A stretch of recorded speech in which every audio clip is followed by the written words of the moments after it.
Hello friends, मैं हूं पंकज त्रिपाठी और आप देख रहे हैं रेडॉक्स क्लासेस।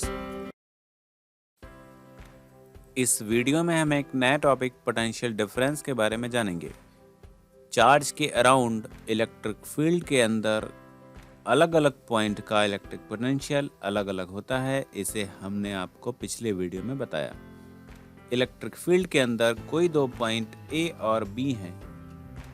पॉइंट ए का इलेक्ट्रिक पोटेंशियल 15 वोल्ट है, पॉइंट बी का 10 वोल्ट। तो हम देख सकते हैं इन दोनों पॉइंट के बीच में 5 वोल्ट का डिफरेंस है। किन्हीं दो पॉइंट के बीच का इलेक्ट्रिक पोटेंशियल में डिफरेंस ही पोटेंशियल डिफरेंस कहलाता है। इस तरह से हमें पोटेंशियल डिफरेंस की डेफिनेशन मिली। पोटेंशियल डिफरेंस का दूसरा नाम वोल्टेज भी होता है, जिसकी यूनिट वोल्ट होती है। पोटेंशियल डिफरेंस का formula work done upon charges moved होता है। कोई दो पॉइंट जिनके बीच में 1 कूलाम चार्ज को मूव करने में 1 जूल का वर्क करना पड़ा, तो इस कंडीशन में इन दोनों पॉइंट के बीच का पोटेंशियल डिफरेंस 1 वोल्ट होगा। इस तरह से हमने 1 वोल्ट की वैल्यू को डिराइव किया। 1 volt is equal to 1 joule upon 1 coulomb charge होता है। मैं इसे फिर से रिपीट करूं। दो पॉइंट के बीच में 1 कूलाम चार्ज को मूव कराने में 1 जूल का वर्क करना पड़ा, तो इन दोनों पॉइंट के बीच का पोटेंशियल डिफरेंस 1 वोल्ट होगा। मतलब अगर ये 11 वोल्ट है तो बी 10 वोल्ट होगा, तब इनके बीच का 1 वोल्ट का डिफरेंस पूरा होगा। पोटेंशियल डिफरेंस को हम वोल्टेज के नाम से भी जानते हैं। जिस तरह से पानी ऊंचाई से ढलान की तरफ बहता है, ठीक उसी तरह से electric current high electric potential से लो इलेक्ट्रिक पोटेंशियल की तरफ फ्लो करती है। पानी के बहने में ढलान का जो रोल होता है, ठीक वैसा ही रोल इलेक्ट्रिक करंट के फ्लो होने में पोटेंशियल डिफरेंस का होता है। बारिश के मौसम में आसमान से बिजली का गिरना एक सामान्य सी घटना है। जब दो बादल आसमान में आमने सामने तेज गति से टकराते हैं, तो उनमें फ्रिक्शन की वजह से ह्यूज अमाउंट में चार्ज प्रोड्यूस होता है।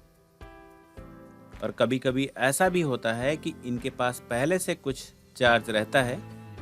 जो चार्ज प्रोड्यूस होता है वो हाई इलेक्ट्रिक पोटेंशियल पर होता है, इसलिए वो लो इलेक्ट्रिक पोटेंशियल जमीन की तरफ मूव करता है, जिसे आसमान से बिजली का गिरना कहते हैं। और एक झटके में इनके डिस्चार्ज होने से जो साउंड प्रोड्यूस होता है, उसे हम बादलों का गरजना कहते हैं। आइए अब हम एक और न्यूमेरिकल सॉल्व करते हैं। How much energy is given to each coulomb of charge passing through a 6 volt battery. 6 volt की बैटरी से कनेक्टेड सर्किट में, इलेक्ट्रिक सर्किट में हर एक कूलाम चार्ज को कितनी एनर्जी मिल रही है। तो energy is equal to work done. दोनों एक दूसरे के इंटरफॉर्मेशन होते हैं, क्योंकि 10 जूल काम करने के लिए आपको 10 जूल एनर्जी यूज करनी पड़ेगी। तो हमने जो वैल्यू दी गई है उसे राइट डाउन किया, नोट डाउन किया। ईच कूलाम, यहाँ 1 कूलाम, 1 कूलाम की बात हो रही है। पोटेंशियल डिफरेंस भी 6 वोल्ट दिया गया है। फार्मूला नोट डाउन करते हैं। V is equal to W by Q। इसे हमने क्रॉस मल्टीप्लाई किया। W is equal to V into Q। W is equal to 6 into 1। W is equal to 6 joule. W will be equal to the energy. इस तरह से हर एक coulomb को 6 joule की energy दी जा रही है। हम इलेक्ट्रिक करंट को कॉन्टिन्यूसली कैसे फ्लो करा सकते हैं, इसके लिए हमें कोई सेल, इलेक्ट्रिक सेल, बैटरी या सोर्स ऑफ इलेक्ट्रिसिटी यूज करना पड़ेगा। अब हम डायरेक्शन ऑफ करंट की बात करते हैं। पिछले वीडियो में हमने फ्री इलेक्ट्रॉन के कॉन्सेप्ट को समझा कि फ्री इलेक्ट्रॉन मेटल के इंटरमॉलिक्यूलर स्पेसेस में प्रेजेंट होकर के हीट और इलेक्ट्रिसिटी के कंडक्शन में हेल्प करते हैं। हमने रेसिस्टर का कोई एक छोटा सा पीस लिया, उसे बैटरी के पॉजिटिव और नेगेटिव टर्मिनल से ऐड किया, बैटरी को स्विच ऑन किया, इलेक्ट्रिक करंट इसमें फ्लो हुई।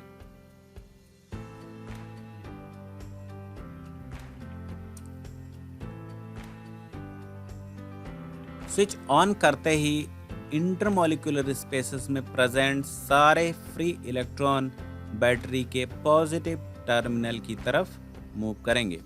क्योंकि इलेक्ट्रॉन पर नेगेटिव चार्ज होता है, इस वजह से वो बैटरी के पॉजिटिव टर्मिनल की तरफ खींचे जाएंगे। अब हम डायरेक्शन की बात करें तो करंट का डायरेक्शन इलेक्ट्रॉन के मोशन के जस्ट अपोजिट होता है। मतलब इलेक्ट्रॉन का डायरेक्शन नेगेटिव से पॉजिटिव की तरफ होता है अट्रैक्शन की वजह से, बट करंट का डायरेक्शन पॉजिटिव से नेगेटिव की तरफ माना जाता है। ऐसा क्यों होता है? इलेक्ट्रिक करंट का डायरेक्शन पॉजिटिव आयन के मोशन की वजह से होता है। हम मेटल के पॉजिटिव आयन को देखें तो ये कोई मोशन नहीं करते, बट फ्री इलेक्ट्रॉन का मोशन हो रहा है। इसके कंपैरिजन में हम देखें, अगर मोशन करते हुए फ्री इलेक्ट्रॉन को हम स्टेबल मान लें तो पॉजिटिव आयन का मोशन पॉजिटिव टू नेगेटिव होगा और यही इलेक्ट्रिक करंट का डायरेक्शन होता है। Electric current I is equal two charges moved Q upon time taken T right करते हैं। किसी वायर को हम इस तरह से कट करें तो उसका सर्कुलर एरिया हमें यहाँ दिखाई देता है, जिसे क्रॉस सेक्शन कहते हैं। वायर के क्रॉस सेक्शन एरिया से हर सेकंड जितना चार्ज निकल कर बाहर आता है उसी का मेजरमेंट इलेक्ट्रिक करंट कहलाता है। इस क्रॉस सेक्शन एरिया से एक सेकंड में 5 कूलाम चार्ज बाहर आता है, तो हम राइट करेंगे 5 कूलाम पर सेकंड, जिसे हम 5 एम्पियर भी कहते हैं। इसका मतलब कूलाम पर सेकंड को हम एम्पियर ही कहते हैं। इलेक्ट्रिक करंट को हम एक स्पेशल इंस्ट्रूमेंट अमीटर से मापते हैं। पोटेंशियल डिफरेंस को हम एक इंस्ट्रूमेंट वोल्टामीटर से मापते हैं। किसी भी इलेक्ट्रिक सर्किट में वोल्टामीटर पैरेलल और अमीटर सीरीज कॉम्बिनेशन में जोड़ा जाता है। सीरीज और पैरेलल कॉम्बिनेशन क्या होते हैं उसके पहले हम इलेक्ट्रिक सर्किट जान लेते हैं। इलेक्ट्रिक सर्किट जिसके थ्रू हो करके इलेक्ट्रिक करंट फ्लो करता है, इसके 4 इसेंशियल कंपोनेंट होते हैं। एक लोड जो इलेक्ट्रिक करंट को यूज करता है जैसे बल्ब, इलेक्ट्रिक फैन। एक सोर्स जो इलेक्ट्रिक करंट प्रोवाइड करती है जैसे जनरेटर, इलेक्ट्रिक सेल या बैटरी, कनेक्टिंग वायर और स्विच। इन चारों के कॉम्बिनेशन को हम इलेक्ट्रिक सर्किट कहते हैं। अब हम इलेक्ट्रिकल रेजिस्टेंस की डिफिनेशन देखते हैं। Due to which a conductor opposes flow of current, जिसकी वजह से कोई भी कंडक्टर इलेक्ट्रिक करंट के फ्लो को रोकता है, उस प्रॉपर्टी को रेजिस्टेंस कहते हैं। यहाँ ध्यान देने वाली बात है, इलेक्ट्रिकल कंडक्टर करंट के फ्लो कराने की वजह से जाने जाते हैं, तो ये करंट को अपोज क्यों करते हैं? इसके लिए हमने किसी एक मेटल का माइक्रोस्कोपिक व्यू लिया है। ये इंटरमॉलिक्यूलर स्पेसेस हैं, इन्हीं में फ्री इलेक्ट्रॉन प्रेजेंट होते हैं। फ्री इलेक्ट्रॉन के मूव होते समय ये पॉजिटिव आयन से बीच बीच में टकराते रहते हैं, जिसकी वजह से करंट के फ्लो होने में रुकावट होती है और यही रेजिस्टेंस के नाम से जानी जाती है। जिस सब्सटेंस का रेजिस्टेंस जितना ज़्यादा होगा उसमें इंटरमॉलिक्यूलर स्पेसेस बहुत कम होंगे, जिससे इलेक्ट्रॉन के फ्लो होने में रुकावट ज़्यादा होगी। इलेक्ट्रिकल रेजिस्टेंस की वैल्यू किन बातों पर डिपेंड करती है? पहला फैक्टर लेंथ होता है। इसका मतलब कंडक्टर की लेंथ जितनी ज़्यादा होगी रेजिस्टेंस उतना ज़्यादा होगा और रुकावट उतनी ज़्यादा होगी, क्योंकि फ्री इलेक्ट्रॉन को यहाँ से दूरी तक मूव करने में काफ़ी सारे एटम से टक्कर होगी। दूसरा फैक्टर है थिकनेस। किसी भी कंडक्टर का क्रॉस सेक्शन जितना ज़्यादा होगा, मतलब वायर जितना मोटा होगा, करंट उतनी आसानी से पास होगी, इलेक्ट्रॉन उतनी आसानी से पास होंगे, रेसिस्टेंस उतना ही कम होगा। मतलब पतले वायर का रेसिस्टेंस ज़्यादा होता है क्योंकि इलेक्ट्रॉन के फ्लो होने में काफ़ी मुश्किल होती है। तीसरा रीज़न टेम्परेचर है। कोई भी सब्सटेंस का टेम्परेचर बढ़ जाने से उसके एटम का आकार बढ़ जाता है। इससे उनका इंटरमॉलिक्यूलर स्पेस कम हो जाता है और इलेक्ट्रॉन के मूवमेंट में काफ़ी मुश्किल होती है। क्रॉस सेक्शन एरिया के बढ़ने से रेजिस्टेंस की वैल्यू घटती है और is inversely proportional to 1/A। इनमें इनवर्स रिलेशन होता है। तीसरा टेम्परेचर के बढ़ने से रेजिस्टेंस बढ़ता है क्योंकि फ्री इलेक्ट्रॉन को पास होने में काफ़ी मुश्किल होती है। अब हम कुछ इलेक्ट्रिकल सिंबल्स को ध्यान से देखते हैं। सेल का सिंबल ये होता है जिसमें एक पॉजिटिव और एक नेगेटिव टर्मिनल होता है। बैटरी में 2 या 2 से ज़्यादा सेल आपस में जोड़ दिए जाएं तो बैटरी बन जाती है। ये कनेक्टिंग वायर, ये वायर जॉइंट मतलब एक वायर से दूसरा वायर जुड़ा हुआ।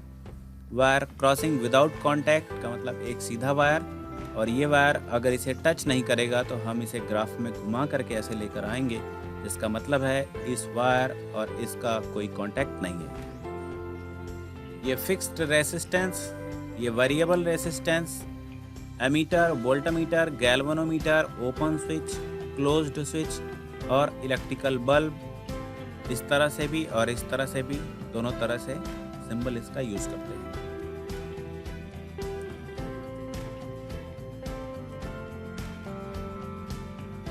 किसी भी इलेक्ट्रिक सर्किट में एमीटर को सीरीज और वोल्टमीटर को पैरेलल कॉम्बिनेशन में क्यों लगाते हैं, इसका क्या एडवांटेज होता है, इसके लिए डिटेल्स में एक नया वीडियो लेकर आऊँगा। तब तक देखते रहिए रेडॉक्स क्लासेस। धन्यवाद।